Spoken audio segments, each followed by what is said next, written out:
Welcome to the Positively Healthy Mom podcast, where positive parenting meets well-being. Hello, and welcome to today's episode of the Positively Healthy Mom. I'm your coast and host, Laura Olinger, teen and parent well-being coach, and I'm so excited. I have one of my own today, Coach Eric Stenlake from Positively Healthy Coaching. He is part of my team, and he takes on a lot of the teenage boys that come to Positively Healthy Coaching. So, Coach Eric, say hi to everybody. Hello and welcome, everyone. It's so great to be here with you today. Awesome. So today's topic is going to be confidence, building confidence in your teenager. And so let's just start off, Coach Eric, when a client comes to you, and I know you had one recently, and they were kind of struggling with some challenges, mental challenges, kind of having, and you can talk more about it, but you really helped this client build confidence. So why don't you share a little bit about your process with them? Yeah, so when it comes to young men and their coming of age, if you will, and not having the confidence that they feel, they think they need, and the worried parents that are saying, "Oh my goodness, please help our son because they're not in a positive place, if you will, and we've got some concerns." So we'll sit down and we'll begin to look at, okay, well, what's working well right now with your son? And I get that perspective from the parent. And then when I get in and start working with the young man, then I ask them the same question. And I look at what's mirroring and matching with that. And then I also say, and we begin talking about, well, what would you like to improve upon? If you could make some positive changes in your life that you could look and go, man, this is just where I want to be, whether that's academically or athletically or whatever that situation might be. And then we begin to go, okay, let's start putting some action steps in place for that. And it's a beautiful journey of which these young men begin to take hold of that confidence for themselves. And I help them to empower themselves to be able to move forward in their journey to become more confident. Yeah, I love that because it really puts kind of the onus on them. It's like they're responsible for their own confidence. Like we as coaches, we can want them to be confident, but at the end of the day, it's not about us or really even what we do other than we serve as the guides to help them find their own confidence. So when did you feel like, has there ever been a time when, someone was just stuck and they couldn't, here's what I'm thinking of. I know several boys who they're really so focused on the physical part about their confidence because they see other boys who are super muscular or taller or more athletic, right? And it's on the outside. And they're just so stuck in their heads about like, this is what I need to be. I need to be this way. And how do you work with that? Yeah, that's a great question. So, individually, I'll look with this young man as to, again, the things that they like about themselves, and we begin to start there. And and the things that they're saying I don't like about me, then we'll start unpacking that, and then I'll challenge that thought. Is it true? Because right now you are programming your nervous system to align with what you think and feel about yourself. And if you can 100% tell me, yes, that is true, then we'll go in that direction. But if you can honestly look at yourself and go, yeah, well, maybe that's not, completely true. Yeah. Then we'll begin to look at, okay, how do we interrupt that pattern? If I am in a situation of which I feel that emotion rise up, and I go, oh man, I'm not as strong, I'm not as muscular, or I'm not this, then we'll begin to help them to default to, yeah, that might not be so true in their mind. And then what do I know to be true? And let's anchor ourselves into truth. I'm fast, I'm this, I'm that. And we'll get them to start saying those phrases over and over and over again, because that's what's going to embed in their nervous system. And Mm, that's the truth that they'll begin to see in themselves, that, yeah, I might not be able to bench 250 pounds, but I mhm, can do this and I can do this really well. mhm, mhm, Because a lot of times, matter of fact, I just had this conversation yesterday with a young man, and he was like, "Wow, this is happening in a weight room." And I go, "Well, do you need to do that, or do they need to do that?" right. Well, they play this specific position in football, so Mhm, they need to be doing that. Great. What do you need to be doing? And right. can you do that really well? And so it's a matter of changing that perspective and Mhm. changing that mindset of them to go, yeah, I can do this and I'm going to give it my all and be really, really good at it. And now this young man's walking away confident, courageous, capable, ready to take it on. And I am going to play that football position to the best of my ability. Yeah. Yeah, which is why I love it like when on the NFL when I see a player who's, not a huge football player. There's lots of guys in the NFL that are 5'8", 5'7", 5'9", 5'10", and it's like, okay, like so that's what I love to do too is like change the rules for a teenage boy. Like I don't have to be 6 feet tall to be a successful athlete. I don't have to be this weight or this bench press or whatever to do this, right? Like we do see it's possible, and also to just like change the meaning. Like, what does that mean that they're those things, right? And so a lot of times it's like we expand their thinking, and then like ideally it's like we get some self-acceptance, like, okay, this is who I am, I'm starting to like myself, and if I get bigger, great. If I don't, I'm still okay with that because I'm still all these awesome things. And the other thing I'm thinking of is I know a couple boys who, they're a little bit late bloomers, and so they just haven't hit that growth spurt yet. And if they can build their confidence now, think about how when they do grow, how great they're going to feel. But it's like, we don't want the confidence just to be based off of because of their height. We want it to be something internal. The external is just like kind of the bonus or cherry on top, right? So if they can get it before, that's like the best case scenario, because think how awesome they'll be when they do get to be what they want. Yeah, absolutely. And I love that you brought up the late bloomers because I mean, I can honestly say that was me. I came out of high school at 150 pounds. I was Slim Jim, Mhm. in that. And then I went off to my freshman year of college where I was playing soccer. I gained 20 pounds my freshman year alone Oh, because I nice. was in the weight room. We had controlled understanding of how to lift for my position and as a Mm, soccer player. And mm, so I had not had that prior. And so, that's why I put on that weight so quickly within mhm. that first You sure year. you wasn't the freshman 15, Eric? Listen, that metabolism was going 1,000 miles an hour. So yeah, I was eating like a horse, and Yeah. I'm sure that had something to do with it. Yeah. No, it sounds like you had the opposite problem of a lot of the kids. uh, well, that's cool. So, how about like as far as parents? Because you and I talk quite a bit about how parents are modeling. So, what is your thought about what parents can do or should do as far as like self reflection about what their own confidence looks like? Yeah.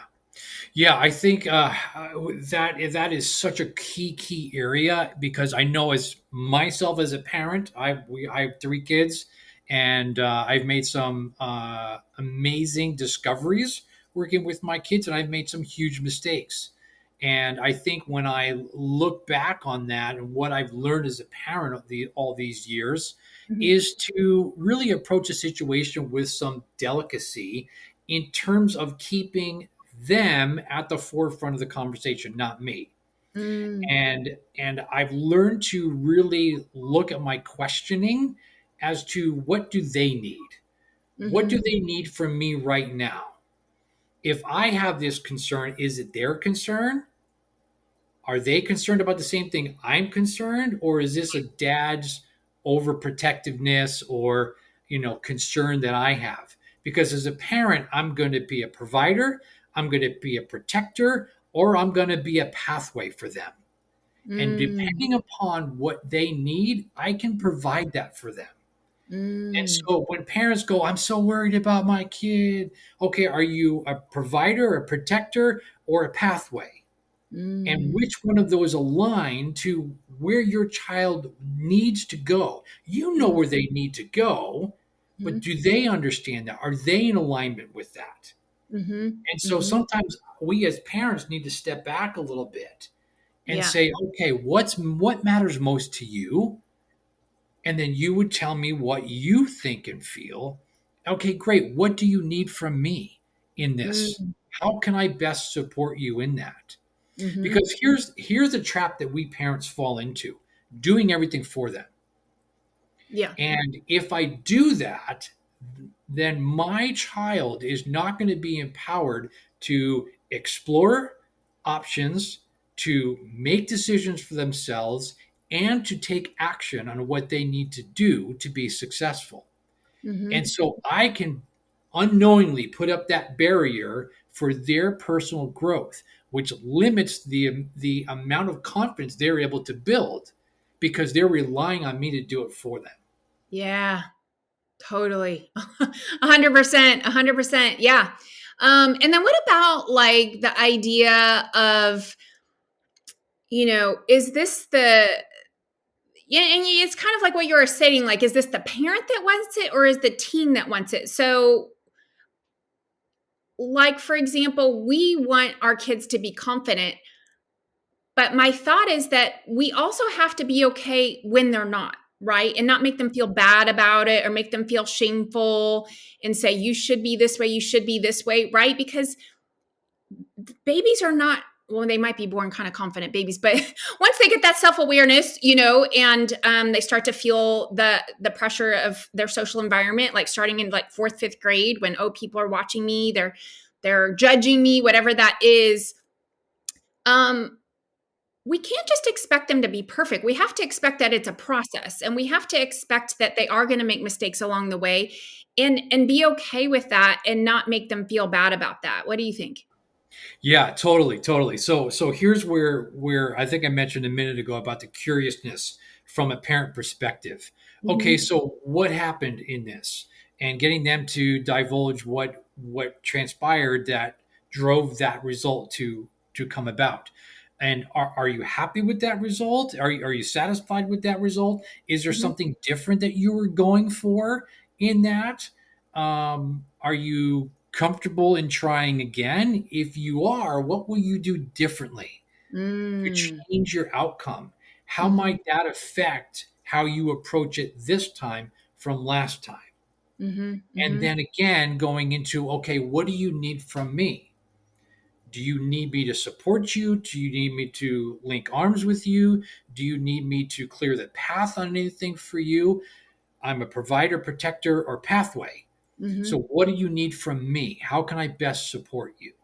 And then sometimes it's just being an accountability person. Do you want me to check back with you? If so, when? Today, tomorrow, next week, maybe never? Mhm. Yeah. I've had my daughter go, Dad, I do not want to talk about this ever again.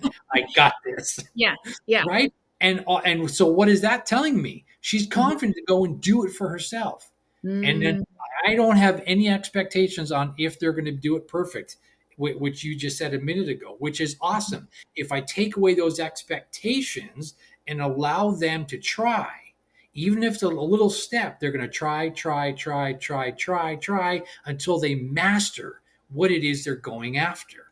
Mhm. Each Mhm. time they try and move up that ladder, if you will, they're building confidence that they're doing something. They're putting action into what they're going towards what they want. That's a great way to build little steps of Mhm. confidence until they look back and go, holy cow, look how far I've come. This Yeah. is great. And Yeah. then they have that aha of, wow, I really can do it. Yeah. And then celebrate, like celebrate every little step, right? Because that's where when I talk to my clients, I talk about, where I grew up in the Midwest, and we used to go out and catch fireflies at night and put them in a little container, glass jar. And so whenever I talk about celebrating our wins, I talk about capturing them and holding on to them. And it's just like fireflies in a jar. So that way they build and they build and they build.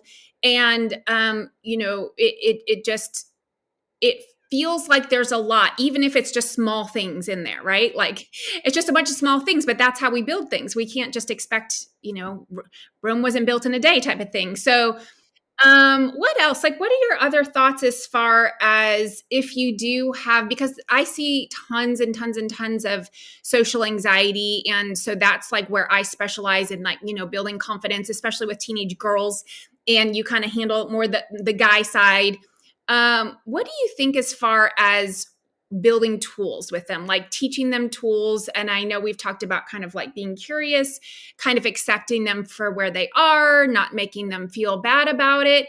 Is there anything else that we can talk about today that would help the moms that are listening, that just like a little tidbit, like a little nugget that would help them be like, oh, okay, I'm going to try this. I haven't tried that yet. Any ideas?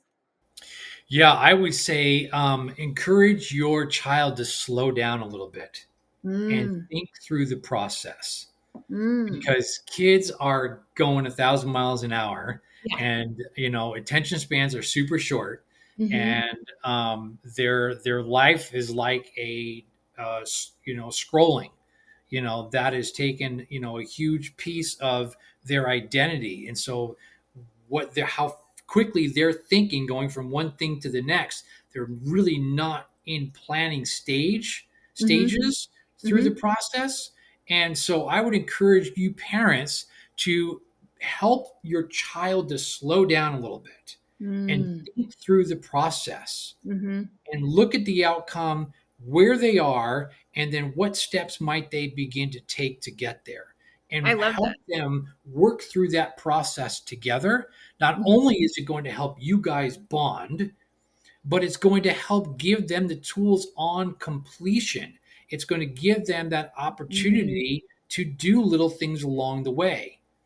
And like I said a minute ago, that's how we build confidence over time. Let's Mhm. take the athletes, right? If I get so absolutely devastated because I made one little mistake at practice or one Mhm. little mistake in the game, that is a second or two of time. Mhm. You lost the ball, big deal. Somebody else is going to get it, and then all of a sudden we got it back again. It's Right. not a big deal. We're not gonna hit the end zone on every play. We got Mhm. to take it a little bit at a time, and then that is what helps to build that confidence. And Mhm. so tools is really getting your kids to help them to slow down and think, Mhm. um, and then being that accountability partner and checking in with them to see how it's going. Yeah. That support provides a lot. Not that you're telling them what to do, you're asking them what they're doing. And if they're Mm. happy and satisfied with what is going on and what's happening. Mhm. Because you're Mhm. allowing them to explain what they're doing. Yes, I'm happy, or no, I'm not. And if they Mhm. say no, are you going to change anything differently? Are you going to look, what are you going to do differently from now on? Yeah. Okay, well, I'm going to try this next. Cool. Sounds awesome. Do you need anything from me? No? Okay, cool. I'll check back with you later, see how you Mm. did, because I'll be Yeah. curious to see if you were able to solve that. And Right. I think that's when we really begin to get our kids to be empowered and have the Mm. confidence to be empowered. Mm. Yeah, and so much better for them to learn this now, assuming, well, obviously we're talking about teenagers, so they're still living with you. But I mean, before, right, they go out into the world. So, like, kind of completing those projects and understanding the steps so that then they do have the confidence to whatever is after high school for them, whether it's college or something else, so that they can thrive and survive on their own and then be adults and be productive. So, it's like confidence is super important. Like, it's not just, oh, I go to a party and I feel good, right? It's all the things, it's all the parts of life. Like almost every facet of life takes some level of confidence.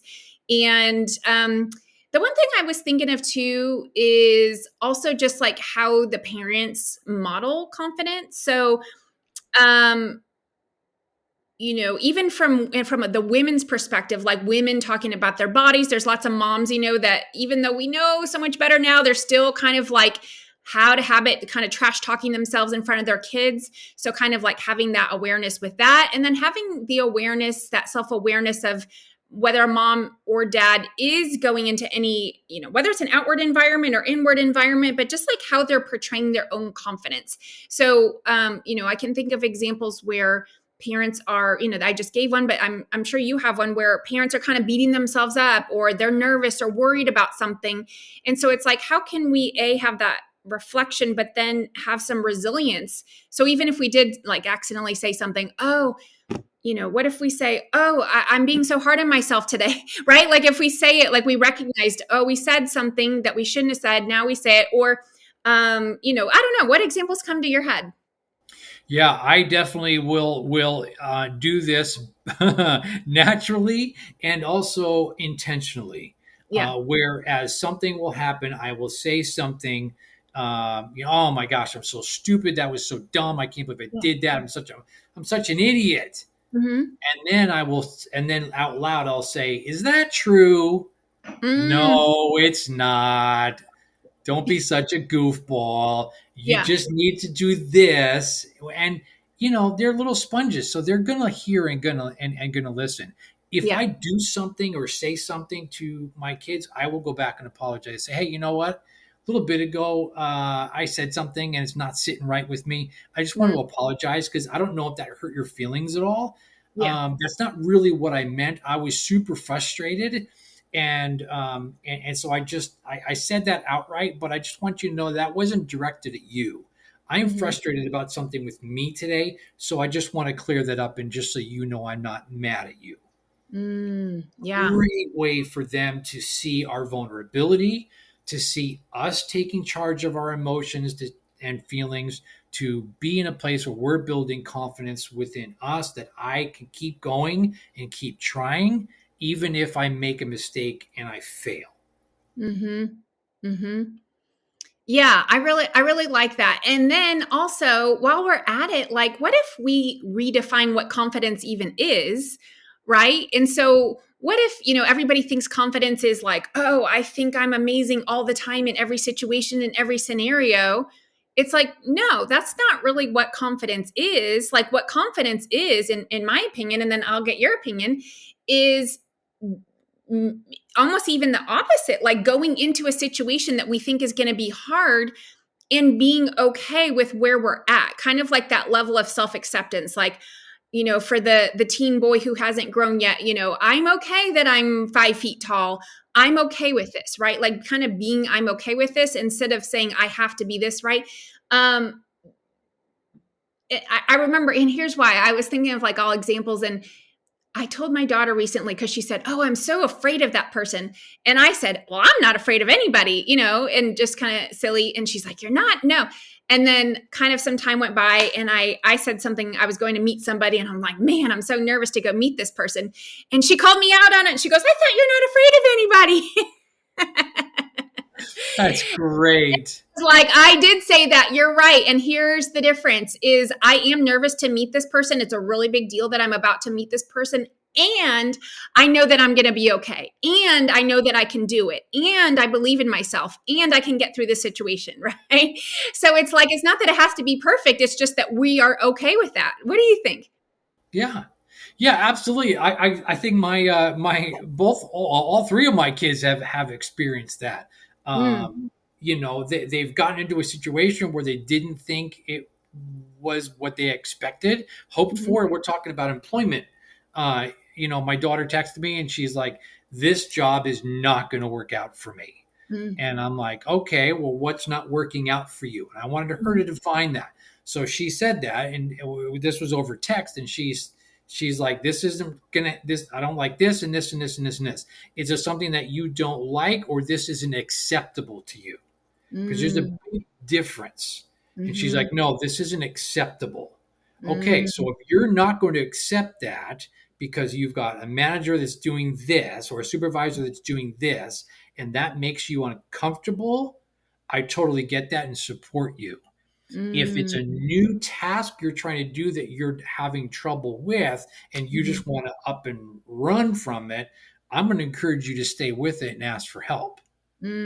yeah, So love this that. is where the empowerment piece comes in, Mm-hmm.